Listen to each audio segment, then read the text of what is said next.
NATO responds to Putin's latest nuclear weapon threats. Representatives of the Russian Federation have been constantly threatening with nuclear weapons for the past 2 years, but it's about psychological intimidation rather than actual intentions, states NATO Deputy Secretary General Mircea Joanna.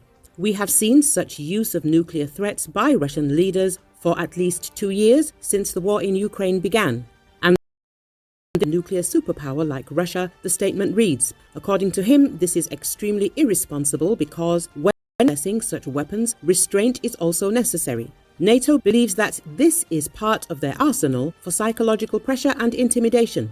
Joanna has said that the statements of the Russian President Vladimir Putin are based on the logic of psychological intimidation rather than real intentions. We do not see a direct threat of Russia using such weapons. However, such statements are very dangerous, as they undermine trust in the field of nuclear weapons. Russia knows the consequences of such a development, says the NATO Deputy Secretary General. Joanna also adds that this is largely the same arrogant way of attacking the West and describing the war that Putin started in Ukraine as a war of civilizations, or to justify the claim that the West is supposedly trying to destroy Russia, which NATO called complete nonsense.